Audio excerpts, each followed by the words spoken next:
good question.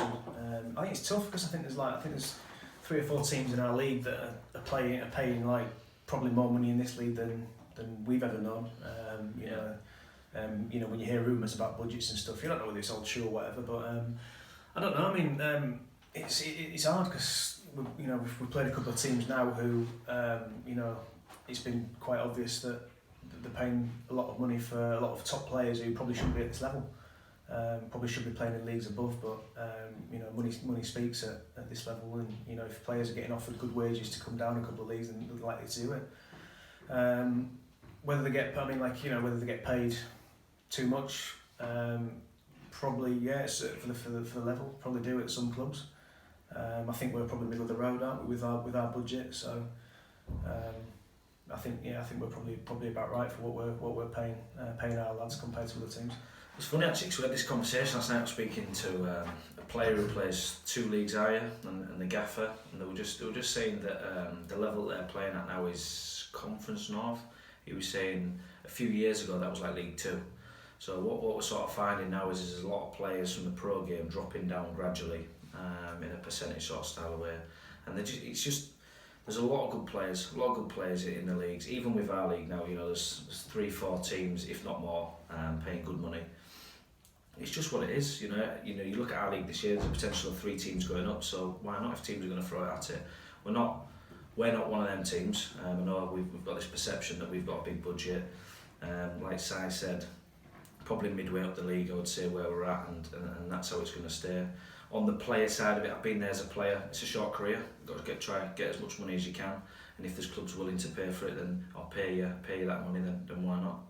I don't think it's I don't think it's an issue if clubs have got the money that they want to throw it at the football club and do well and get players in from a higher level, and that's their prerogative to do that.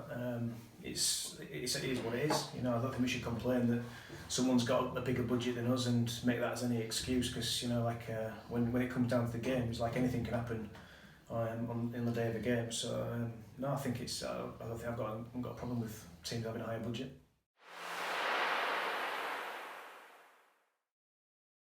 Yeah, I agree. I think hence why we brought Adam Baker back. We've obviously got Casey Stewart, but we still feel that Casey's a better 10 than he is a wide player. I would say that any other player plays wide are more inverted wingers. I agree. If you look at man and size teams, we've always had at least 1 or 2 out and out wingers. Is it something we're looking at? Yeah.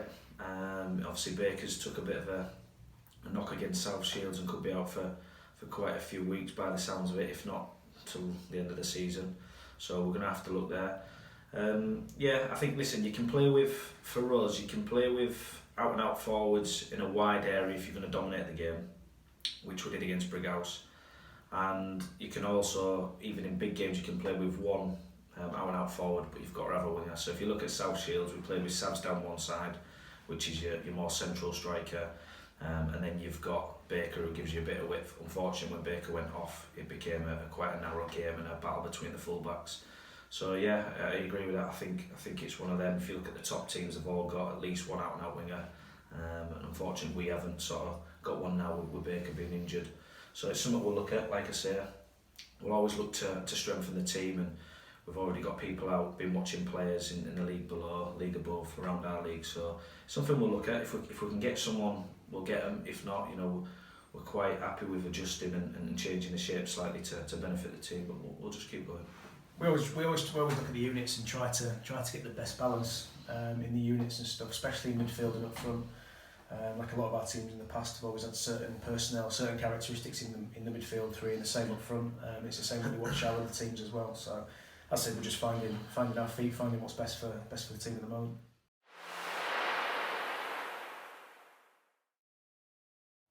Obviously, I could say that Sam Byron and stuff, there's players like that, and Lewis Cook when they were younger, but I wouldn't say that I was a big influence on them being a professional. It was just maybe just coaching them for a year or so on. I'd say the biggest ones are probably Ronaldo and Alfie Beeston, obviously because they were full-time with us in our full-time system, let go from a club at 16. Obviously we introduced them a little bit into Tadcaster's first team when Marshy and Billy was there. So yeah, they're the sort of types of players. But like I said, there's loads of players that we've worked with when they were younger at pro clubs. Quite a lot to sort of name, but I think the biggest influence that we had on players were probably Ronaldo and Alfie and Romario.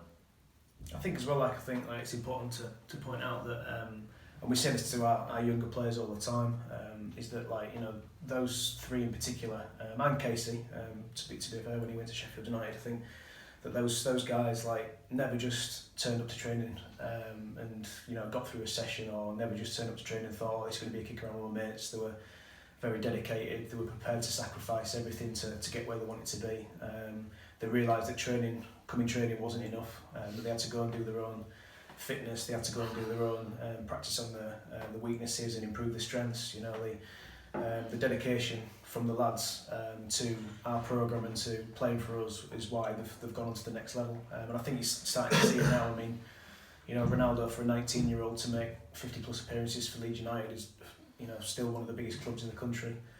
Gone on and played for England at youth level, and Alfie's starting to make his way in Doncaster's first team. I think that trend has carried on. They'll go to Leeds and they'll be exactly the same as when they were with us. And dedication and sacrifice is what they're all about, and they're reaping the rewards for it.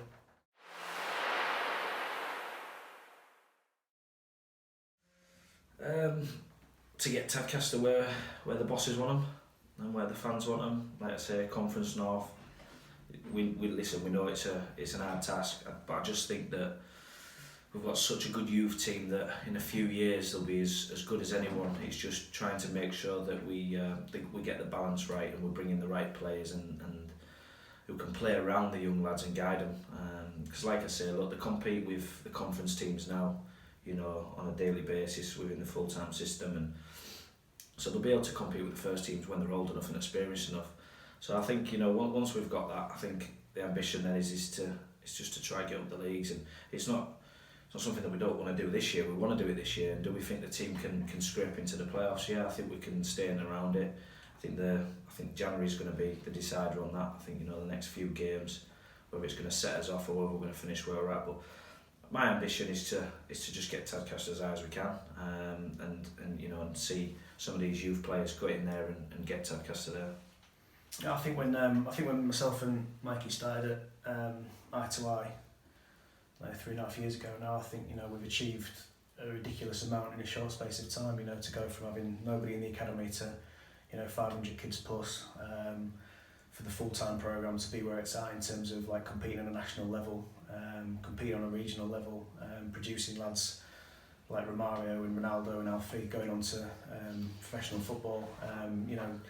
A lot of our lads now hopefully will feature, or more of them will feature for Tadcaster's first team, or whether it's a lot of lads getting experience at semi-professional level now at various counties teams and stuff. I think the success we've had is all part of the plan really, and hopefully that Tadcaster's going to reap the rewards from what we've already done for the last 3.5 years in the next 2-3 years, hopefully with myself and Mikey running the side. So I think it's all been a big plan together really over the next 5 or 6 years. I said the ambition is where Mikey said that effectively at some point these kids that we've got who are talented and coming through the academy will feature for Tadcaster, and then we can get Tadcaster to where we think they fit in the football pyramid.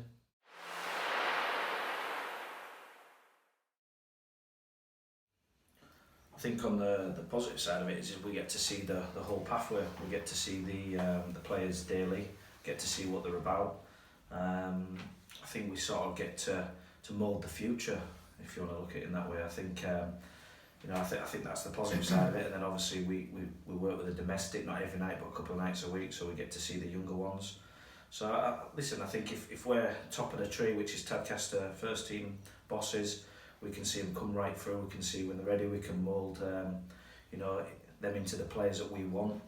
So I think it's good. I think it's tough. There's a lot of games that we're managing this year. Don't get me wrong, it is tough. But for us, for young managers and managing this many games at competitive levels at 18s, 21s, and first teams, only going to make us better as well. We're getting a lot of great education there.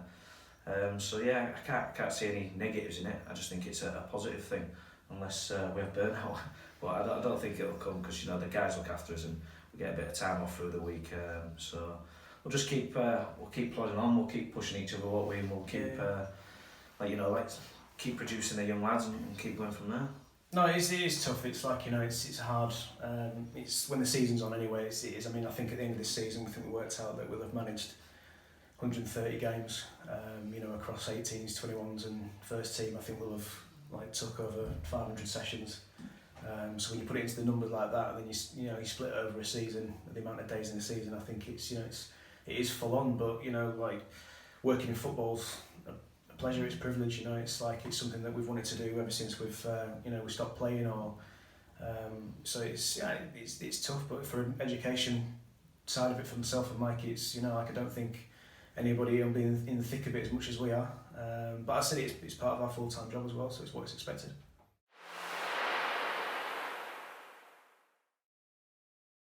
I think the club in a whole's got a really good infrastructure. I think there's not many clubs that have got a backing like we have with Eye to Eye and the guys. I think I think the ground developments are going in the right direction. I think Dave Whitfield does an unbelievable job on the pitch. So I wouldn't necessarily change any of that. It'd be nice if we could have a bit more success and get a few more fans in to watch the games and stuff. But that obviously, when you have success on the pitch in terms of results, I think that's when people sort of come and watch you.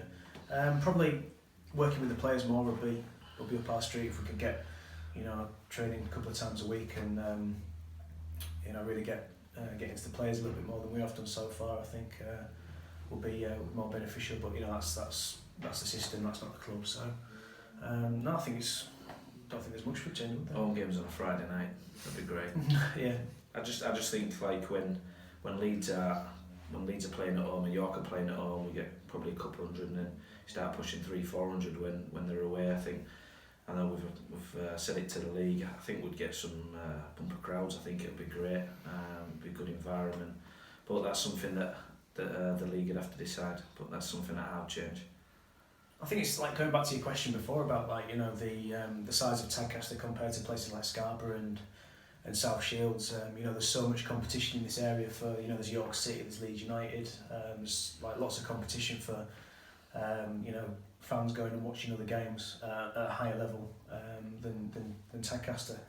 Harrogate Town as well, because they're flying this season as well. So, and I think like you said, 7,000 people in Tadcaster, so we do rely on other areas to come and watch games and stuff. So I think it's maybe Friday nights would be get a few more in, because that's when York and Leeds are at home. It's tough.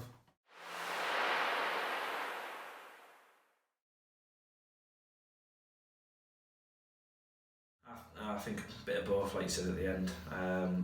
There's players that we've brought in. So I'll give you an example, Cam Murray. So when Cam Murray came in, when we sat down with him, we said, look, we knew where he wanted to play. We knew he wanted to play higher. That there is a possibility that he might go down south or somewhere else in the country. But it's one of them where we said to him, look, come and play, learn from us, we'll learn from him. If they want to go play at a higher standard, we're not them type of gaffers to hold on to people if they want to play higher. And vice versa, you've got players who are dropping down. I can say Michael Ingham, who's sort of coming towards the back end of his career, he's probably got another 3 years left. But no, it's just a bit of a mix, and then you've got the young lads who will come in, and hopefully if you bring in a core of them, they can sort of be successful with Tadcaster. But if not, they'll go on and play at a higher standard. And either way, we always look at it and say, look, if players individually going on and playing higher, we're having a part of success. If we do it collectively, then brilliant. And on the vice versa, on the flip side, if players who are dropping down, can they enjoy the last few years of playing football? Obviously, we've got players who are in between, like Milne and stuff, who, is a great player. He's been a pro. He's been a Tadcaster now for a few years. He's our captain. Players like that, just making sure that they enjoy the football and they're successful with Tadcaster. But yeah, it's just both sides of it, I think. No, absolutely. I think it's a mixture of both. I mean, I'd probably say that it's a mixture of for players who are dropping down, of their character, their mindset, and the position they're playing. For example, Lingy's class for us, position he plays, his mindset in terms of he's open to our ideas and the way we want to play. And then on the flip side of it, if you look at players like Josh Barrett, who's as I said, he was similar to Jason, where he played for us a long time before Eye to Eye. Came through our system at college, played in the counties with Tadcaster, and obviously now he's playing the Evo stick. And the way he's playing this year, he's looking like he could play a lot higher as well. So you look on the flip side of it, that players that are coming down, it's great for them. Players who are coming up, it's it's good as well. I think one thing we've learned this year is like, especially with our younger lads, is like that it's important for them that they go and play in the counties, whether it's like in the Division 1 or in the counties Prem, because I think it's invaluable experience for them. You know, like some of them, especially in the second and third years now, to go and play 30, 40 games in a season at that level is detrimental to the development. And you know, if we get more lads doing that, then I think a lot of them will be ready for this level with Tadcaster a lot quicker than that.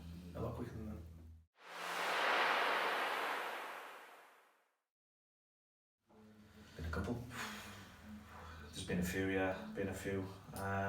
I think every time we look at the league table, and we see that, you know, where the position we're in and the points that we're on, and we kind of got a feeling in the back of our minds that, you know, we could have had, you know, between 5 and 10 points plus on that, with where we felt we should have gone and got results. I think, you know, there's been a couple of results that have really disappointed us, especially away from home, where we felt that, you know, mental side of things, where players are probably looking at where that particular team are in the league, where they finished last season, and kind of gone into the games probably not on the right mindset to get a result, or to work as hard to get a result, and that's been probably one of the most disappointing things for us.